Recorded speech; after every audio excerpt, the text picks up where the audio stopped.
تو ان کی جو خدمات ہیں ان سے ان کا کیا رشتہ تھا؟ وہ خود جو ہے نا گلگت اسکاؤٹس انگریزوں کے زمانے کا سپاہی تھا، تو ان کا مائنڈ ایک سپاہی کا مائنڈ تھا، اور جب پاکستان بنا تو ظاہر ہے انہوں نے اس سے قبل کی جو مشکلات تھی اس کو خوب دیکھا۔ پہلے گلگت بلتستان اسکاؤٹس میں رہے، اس کے بعد 1944 میں غالباً 1943 میں انڈین آرمی میں برٹش میں اس میں بھی رہے تھوڑے عرصے کے لیے، 2-3 سال کے لیے۔ اس کے بعد 46 میں ریزائن کر کے وہ بمبئی چلے گئے اور سر سلطان محمد شاہ کا دیدار کر کے پھر واپس آ گئے، ملاقات کا شرف حاصل ہوا ان کو، اور پھر ان کی دعا و برکات لے کے ڈائمنڈ جوبلی اسکولوں میں ٹیچر مقرر ہوئے۔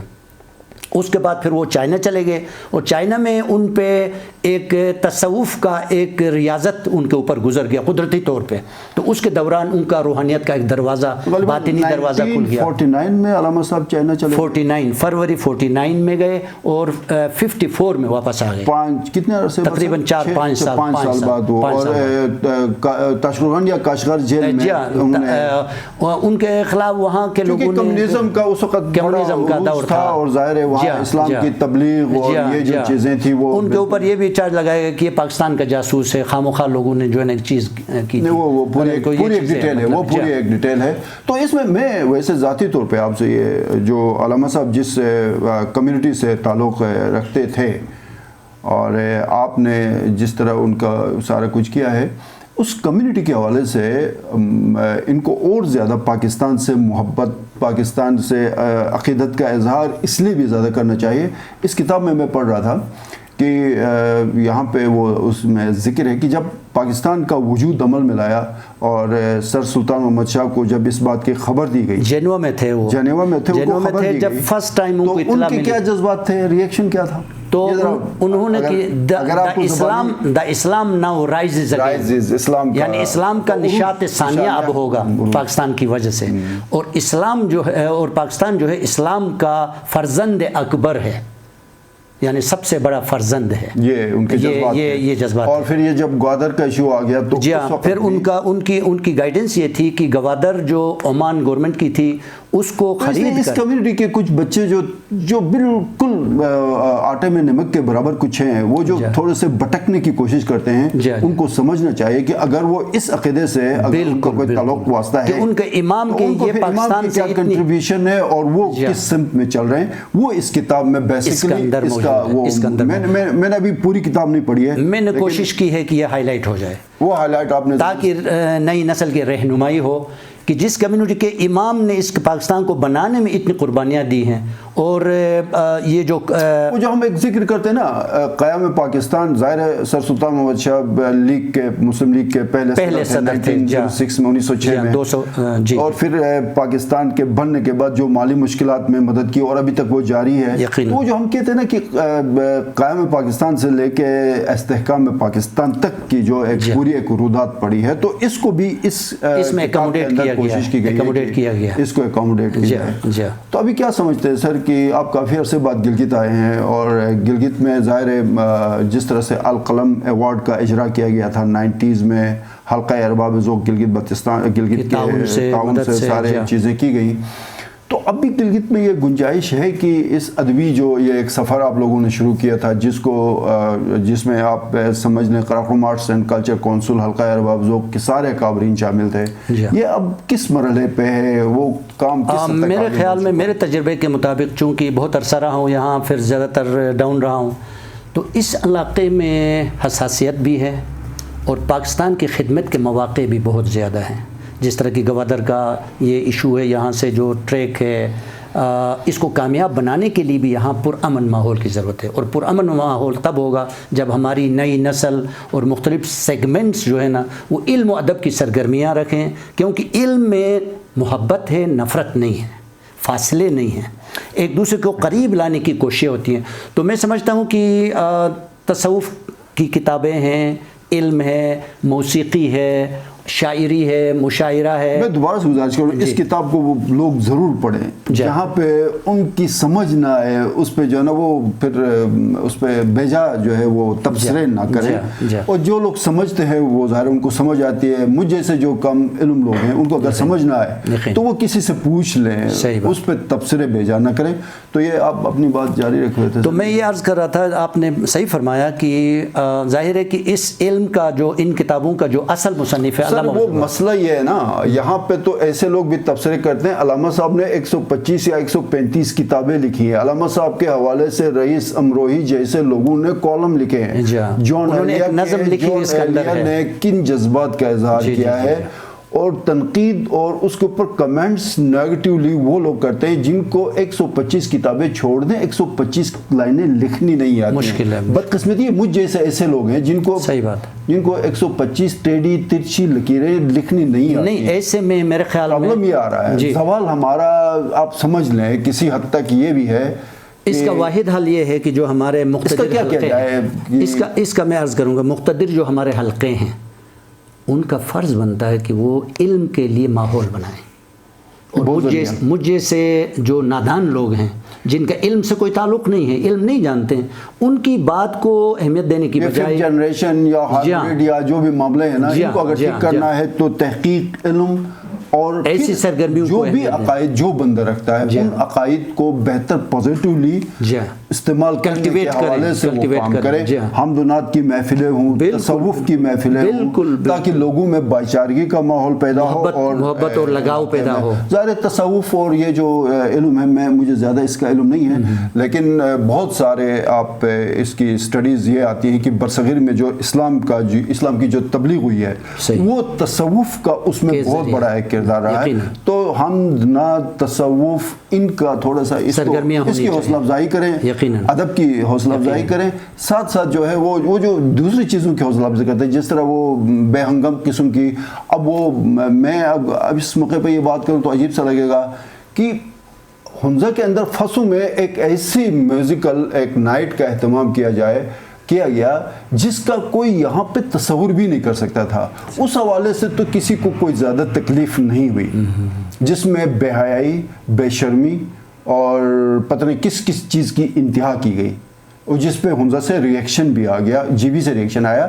اب ایسی چیزوں کے اندر جہاں سے ادب ہو، جہاں پہ درویش شناسی اور تصوف پہ بات کی جائے، علم کی بات کی جائے، اس پہ جا کے قدغنے لگیں، ان پہ جو ہے نا وہ تالے لگانے کی کوشش کریں، تو پھر باقی چیزوں کو لے کے ہم اپنے علاقے کے معاملات کو ٹھیک نہیں کر سکتے. پھر نئی نسل اور مایوس ہوگی. دیکھیں نا، ان کے لیے آگے بڑھنے کے لیے موافق ماحول چاہیے، اور موافق ماحول یہ ہے کہ تصوف کے ماحول کو آگے بڑھائیں، علم کے ماحول کو آگے بڑھائیں، ادب کی سرگرمی، حلقہ ارباب الذوق اور مذہبی تقریبات کی حوصلہ افزائی ہونی چاہیے، جہاں سے تمام فرقے مل جاتے ہیں، آگے بڑھ سکیں، اور جو محبت کا پیغام ہے اس کو اہمیت دی جائے. انشاءاللہ ایسا ہی ہوگا. توقع ہم یہی رکھیں. اور جون ایلیا نے علامہ بزرگوار کے علم کو کہا کہ اردو زبان میں باطنی علم کے وہ پہلے ترجمان ہیں. اور میں گزارش کروں گا یہ جون ایلیا بہت بڑا شاعر گزرا. مجھے ایسے بہت سے لوگ ہیں جو 125 لائنیں نہیں لکھ سکتے، وہ ان چکروں میں نہ پڑیں، وہ اپنا کام کریں تو زیادہ بہتر رہے گا.